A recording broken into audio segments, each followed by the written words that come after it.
Hello everybody, Wild Bill for America here. Thank you for watching. What I'm going to tell you about happened on a dusty road in Israel with Israeli soldiers manning a military checkpoint and a Palestinian boy with a bomb hidden under his coat walking towards them. Now this story happened about 5 years ago and I didn't make a copy of it. I wish I had because it's a story that I just can't forget. You see, the boy with the bomb was a mentally retarded teenager who was often seen wandering the streets of his Palestinian neighborhood. That is, until the jihad killers grabbed him off the street, beat him up, and terrorized him into doing what they wanted him to do. They strapped a bomb to him, put the detonator in his hand, and said, "You walk up to those soldiers, and when you get there, you press the button." Hurt and scared, the boy did as he was told. But then something happened. As he was approaching the Israelis, his coat came open, and the soldiers saw the bomb. They dived for cover, and they leveled their rifles at that boy. And then something else happened. The boy started to cry, and not one single Israeli soldier pulled the trigger. They yelled at him to stand still, don't move, and believe it or not, a lone Israeli soldier stepped out from behind his protective barricade, walked up to that boy, and disarmed the bomb. Now that is the heart of an Israeli. That's the difference between Israel and the Palestinians. The Palestinians saw that boy as a mule that they could abuse and beat up and send to his death as they delivered yet another bomb to splatter more Jewish blood on the landscape. But to the Israelis, that boy was a life worth saving. Now, when a Palestinian gets hurt, do you think they take him to a Hamas hospital? No. He's taken to the Israeli Medical Center where he gets the best medical treatment care in the world. That is supernatural compassion by God's chosen people compared to the supernatural hatred of Islam. Now, on 9/11/2001, I was horrified watching people plummet to their deaths from the burning World Trade Center, and I remember the message the nation of Israel sent to America. It said, "Today we are all Americans." And I also remember the Palestinians. They sent us a message too. They were laughing and cheering and dancing in the streets. That was the day I knew who the enemy was. And I'm sad to say that many in America still don't know who the enemies are. Those who denounce Israel and support the Palestinians are ignorant and their acts are shameful. I stand with Israel because I know the Israeli heart, and it's the same as mine. I choose life over death and compassion over evil. Together we choose the supernatural compassion of the true God over the supernatural hatred of the enemy. Oh yeah, and the Palestinians who sent the poor retarded boy to blow up the soldiers, well, they were watching when the Israeli disarmed the bomb. They still use mentally retarded people when they can find them, but now they detonate the bombs by remote control. What more do you need to know? This is Wild Bill for America saying stand with Israel. It's the right thing to do. And God bless America again.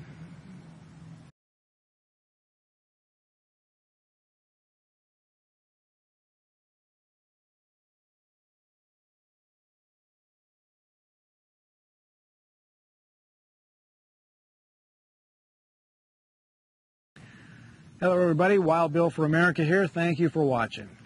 You know, quite a few years ago I graduated from the Federal Law Enforcement Academy, and while I was there, some of my best friends were Secret Service agents. I know the type of people the Secret Service selects, and I know what it takes to pass their training academy. They are some of America's best. Of course, the U.S. Marshals are the absolute pinnacle of federal law enforcement, but my second choice probably would have been the Secret Service. Now, the agents who are selected to protect the President and Vice President are proven experts with outstanding honesty and integrity, so when I get these little inside scoops, I have no reason to doubt them. Now, the reason I'm bringing this up is because I've noticed a very distinct pattern over the years, and I thought the American voters might want to consider it as we close in on the 2012 elections. President Ronald Reagan not only knew the names of every agent assigned to him, he also knew the names of all their children and how they were doing in school. Whenever an agent had a sick family member, Mr. Reagan was as concerned as they were. Then came President George H.W. Bush and Barbara. The agents loved him. Barbara Bush was known to head out into the cold, snowy night to make sure the agents on perimeter duty had warm enough clothing. If they were cold, Mama Bush was soon back with hats or blankets. The Clintons were completely different. Hillary despised the Secret Service agents and anyone who was law enforcement or military. She humiliated them and threatened them every day. Nobody, not even her staff, dared speak to her unless she gave them permission. Bill was a little easier to get along with because the agents used to sneak junk food to him without Hillary knowing. Next came George W. and Laura Bush. The agents unanimously described George W. Bush as the most intelligent and disciplined president, always ready to share a smile and a joke. The Bushes made the agents feel like families.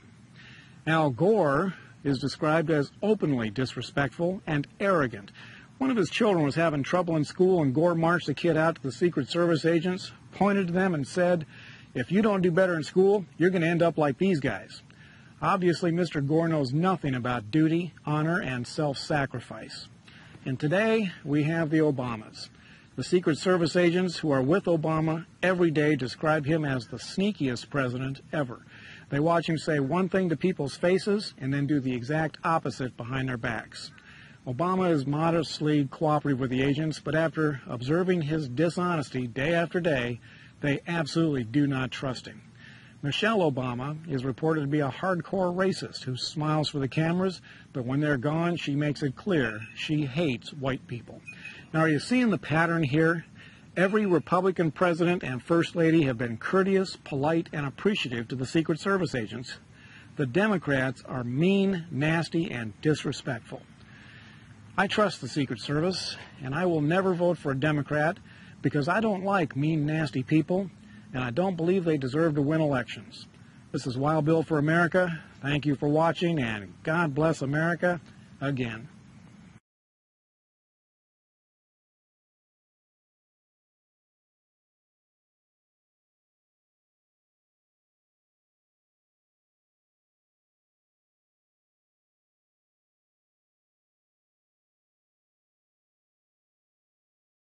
Hello everybody, Wild Bill for America here. Thank you for watching.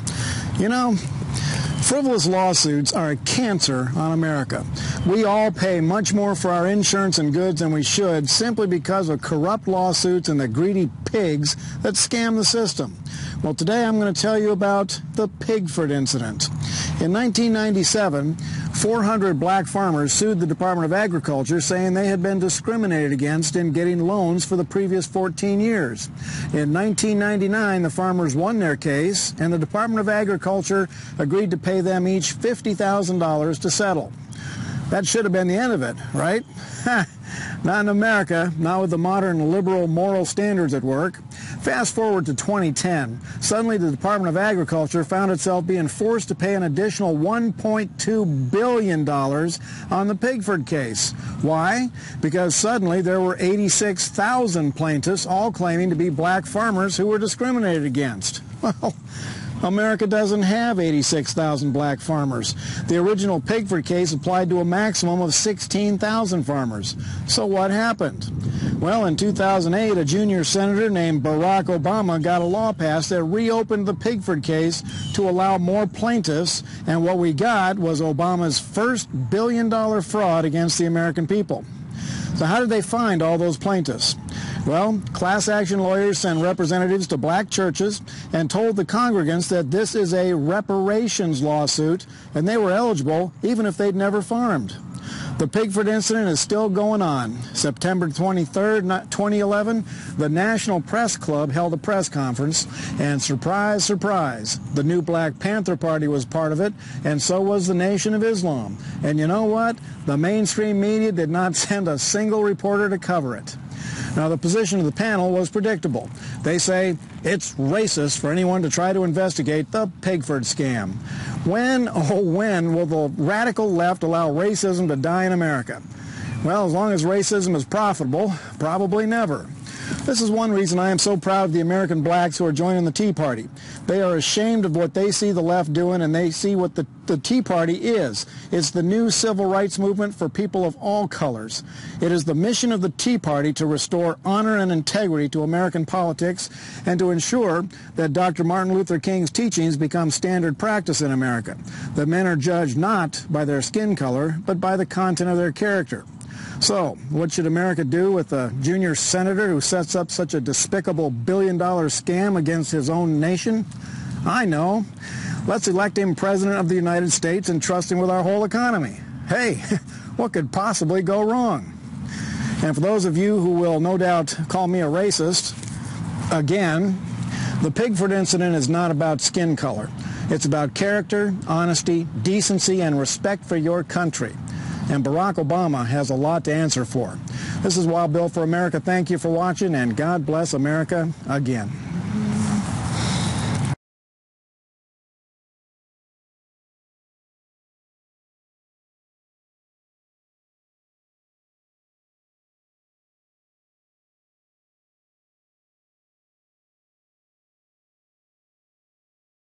There is no reason for patriotic Americans to be discouraged in the battle to restore this nation. We have exactly the right weapons to completely destroy the liberal, socialist, anti-American agenda. Are you tired of chasing your tails trying to keep up with the 1,001 liberal attacks that bleed us daily? Are you exhausted from defending yourself against the daily accusations of racism, hatred, and whatever new phobias they've invented lately? Well, there is no law that says that we have to dance to the music that they play. In fact, I say it's time to put the enemies of freedom on defense. It's time to hit them with what they fear the most, God and country. Think about it. What do the enemies of freedom attack more vigorously than anything else? Faith in God and American patriotism. For 200 years, respect for God was paramount in our governments and our schools. The Founding Fathers held worship services in the Capitol building and insisted that the fundamentals of the Christian faith be taught in all public schools. If the men who wrote the Constitution did that, how can it be unconstitutional? The second weapon to destroy the liberal agenda is patriotic pride in what the United States stands for and has accomplished in the world.